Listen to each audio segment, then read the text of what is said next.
Fala, meus queridos amigos, como estão vocês? Vocês estão bom, né? Muitos desenhos ajudaram a moldar o nosso caráter, mas não dá pra pôr a mão no fogo também, né? Porque alguns deram uma bela de uma enganada na gente. Eu já falei de alguns mitos dos desenhos animados que você jurava que eram verdades. E como vocês gostaram bastante, aqui vai a parte 2. Então, vambora!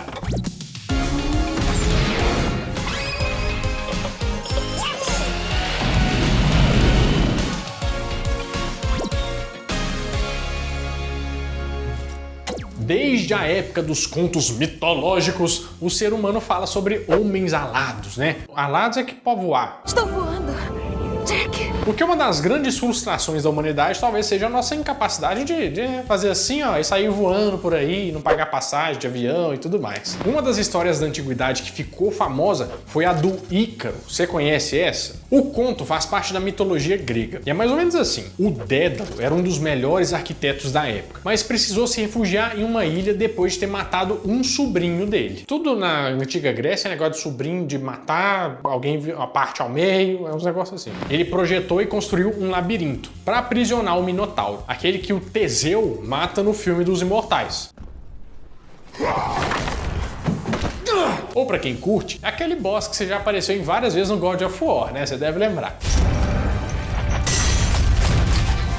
O Dédalo e o filho dele, que era o Ícaro, foram presos em uma masmorra bem alta. E a única saída era uma janela. E daí veio a ideia: construir asas com cera de abelha e penas de pássaro para poder tentar fugir voando de lá, né? Resultado dos Mythbusters, né?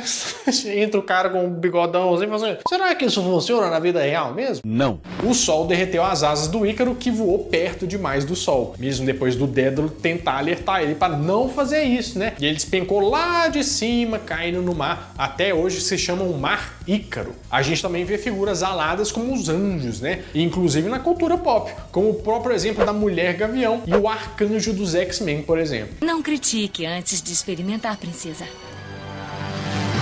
E talvez essas representações de gente com asas façam a gente pensar que seria totalmente possível voar se o ser humano tivesse asa, né? O que não é verdade. Para que nossa estrutura física fosse capaz de suportar asas, o nosso tronco precisaria ter pelo menos o dobro de tamanho das nossas pernas, e os nossos braços deveriam ser mais curtos. Nos desenhos, parece que eles nem precisam bater asas para ficar no ar, né? Enquanto na vida real, se a gente tivesse asa, a gente ia sofrer tanto para pegar um impulso e levantar voo, quanto para se manter no ar. Porque a gente é pesado, principalmente certas pessoas aqui, né? Você vê isso aqui pra voar, meu filho, nossa senhora, nem com avião. Melhor entrar dentro do avião mesmo, ficar sentado, né? Só pra evitar a fadiga.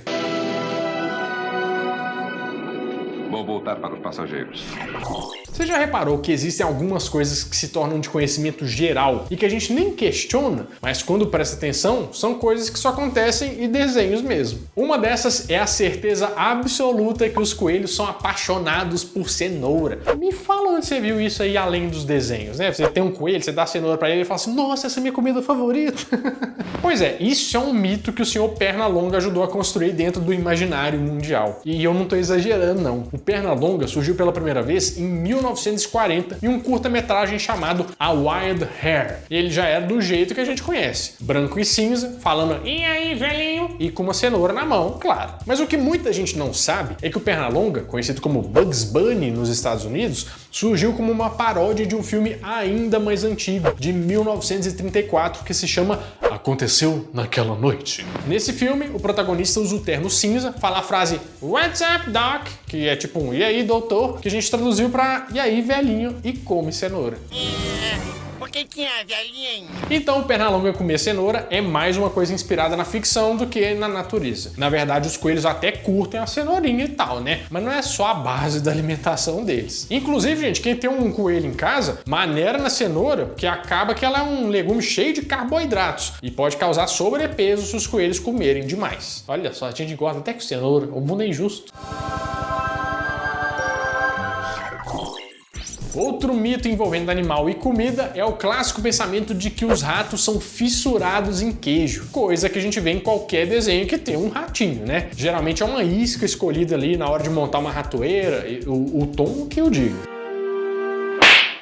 Só que isso não passa de uma outra invenção, porque não tem como os ratos gostarem tanto de uma coisa que não existe na natureza. Já parou pra pensar nisso, Bárbara? Oi, claro que existe. tem pé de queijo aqui na Portugal. Ah, não, fora a gente, né? Porque a gente plantou e tal, mas fora assim, o povo assim, não conhece. Em Minas Gerais é assim, né? A gente passa na rua só, o pé de queijo, só pegar um aqui e levar pra São Paulo.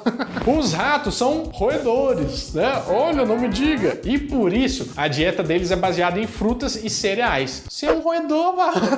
Só que, claro, o rato é um animal que na hora da fome, ele come praticamente qualquer coisa que esteja na frente dele. Se é realmente um rato, um roedor. Mas se tiver uma fruta bem doce e uma fatia de queijo suíço, que é o preferido dele segundo os desenhos, ele vai na fruta. Pode ir cuspindo isso!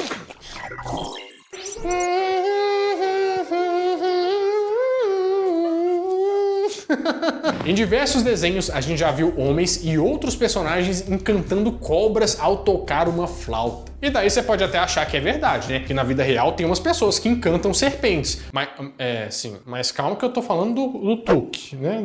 Você entendeu o que eu tô falando? Aham, sei. A cultura de encantar cobras é bem mais antiga e presente em alguns países tipo assim, Malásia, Tailândia e principalmente na Índia, onde a gente consegue ver esses caras trabalhando e realmente deixando as cobras hipnotizadas. Claro que uma coisa dessa seria reproduzida nos desenhos, e foi por conta deles que a gente aqui do Ocidente passou a conhecer essa cultura que é tão distante assim da gente. Só que acontece um negócio, as cobras, pra você que não sabe, são surdas. Pois é. As serpentes não escutam a música que tá saindo da flauta dos encantadores, ou qualquer tipo de música. É por isso que você fica falando com sua sogra assim, ó. Dá licença pra eu passar o quê? Sem medo da morte.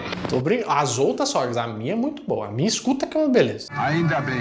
Pois é, mas por que eles ficam lá tocando a flautinha então? Por que elas ficam paradinhas? Então, acontece que tocar uma música faz parte do showzinho mesmo. Só que a flauta é um instrumento importante nessa tarefa, mais do que a música mesmo, assim. E muitos encantadores costumam passar um pouco de xixi de rato na ponta, para elas ficarem ainda mais interessadas no objeto, né? É enganação do desenho e na vida real mesmo. Então, se aparecer uma cobra aí na sua frente, não adianta pegar aquela flautinha de plástico que você ganhava na pescaria da festa junina e tocar asa branca, que não vai adiantar nada pra você. Ei, mas o que está fazendo aí dentro? Os fãs de Dragon Ball Z com certeza vão se lembrar de que o Gohan sempre dizia que tinha um poder secreto quando ele ficava nervoso. E de um modo geral, todos os desenhos e até os filmes passam essa ideia pra gente. Quando o cara fica pistola, ele também fica mais forte. Esse é o meu segredo, capitão. Tô sempre com raiva. E será que isso é verdade? Essa ideia não é 100% real, né? Ninguém vira um fisiculturista só porque tá nervoso. Mas ela também não pode ser considerada toda errada, não, sabe? Por exemplo, eu quando eu fico nervoso, né? Com as tendências lá, por favor, você aguarde o momento. Senhora, você já parou pra pensar no que acontece no seu corpo quando você tá com raiva? Então, nós temos alguns mecanismos naturais de reflexo quando a gente leva um susto, né? Ou um relaxamento muscular quando a gente fica aliviado, e com raiva não é diferente. O corpo libera um monte de cortisol, que é conhecido como hormônio do estresse, e ao mesmo tempo ele diminui a nossa serotonina, que é o nosso neurotransmissor de bem-estar. Por causa disso, a gente entra no modo de ataque, onde é mais difícil tomar boas decisões e julgar situações de maneira mais racional. Enquanto tudo isso está acontecendo, o nosso fluxo sanguíneo nos músculos aumenta, justamente para caso a gente precise correr ou atacar alguém. Daí não é que você fica mais forte e conseguiu levantar um carro, mas seu corpo vai estar mais programado para usar um pouco mais de força comparado aos dias que você não tá sob estresse, entendeu? O mais perto do poder especial que o Gohan tem quando fica nervoso que a gente pode chegar é só dar um gritinho mesmo, né? No máximo um soco na parede e esperar passar. Não dá pra super saiyajin, ficar louro, nada desses benefícios. Maldito! Eu não posso deixar esse cara se sair bem! Ele vai se arrepender por isso! Uma coisa que os desenhos e a ficção no geral sempre pintam pra gente é a capacidade de unir homem e máquina e substituir algumas partes orgânicas por tecnologia. Alguns exemplos de personagens assim são o Cyborg, né, por exemplo, que muita gente deve conhecer por causa dos Jovens Titãs. A Capcom é a desenvolvedora do Mega Man, que é um robô na maioria das séries, mas é tido como um ciborgue no jogo de PlayStation 1 lançado em 1997, o Mega Man Legends. Você lembra desse aí?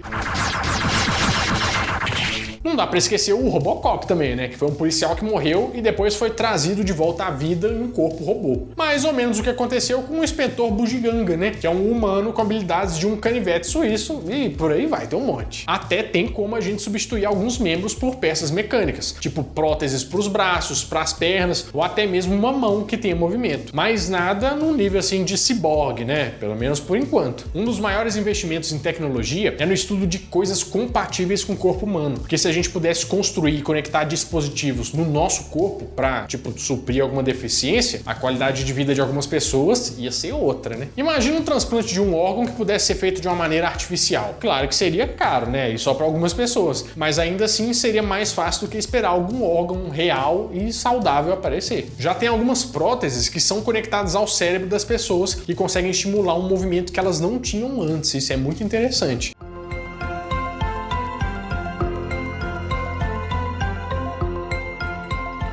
Mas essa realidade de um ciborgue onde grandes partes do corpo sejam artificiais, daí já tá bem longe ainda, né? Outra coisa que a ficção explorou, além da criação dos membros do corpo, foi a criação da própria vida. Nossa, agora nós somos filósofos aqui, né? A gente não pensa, né? Mas o professor Otônio tava brincando de Deus quando acidentalmente derrubou um monte de elemento X e criou as meninas superpoderosas. E se a gente voltar um pouco mais no tempo, no século XIX, a escritora inglesa Mary Shelley falava sobre criar vida quando escreveu o famoso Frankenstein, onde um médico chamado Victor Frankenstein cria uma criatura remendando partes humanas. It's alive! It's alive! Inclusive estou procurando um joelho novo, né? Pode ser de porco também, e você pode mandar um direct lá no Instagram, @canal NetShow. Vai lá que tem muito conteúdo extra que você tá perdendo, hein? Segue lá também. Bom, meus amigos, é isso. Eu espero que vocês tenham gostado bastante desse vídeo. E se você gostou, não substitua suas partes. Substitua o que você assiste, põe o NetShow sempre, tá? Bom, eu vou ficando por aqui, mas toda semana eu volto com mais um vídeo quentinho, fresquinho, crocante pra vocês. Então, adeus!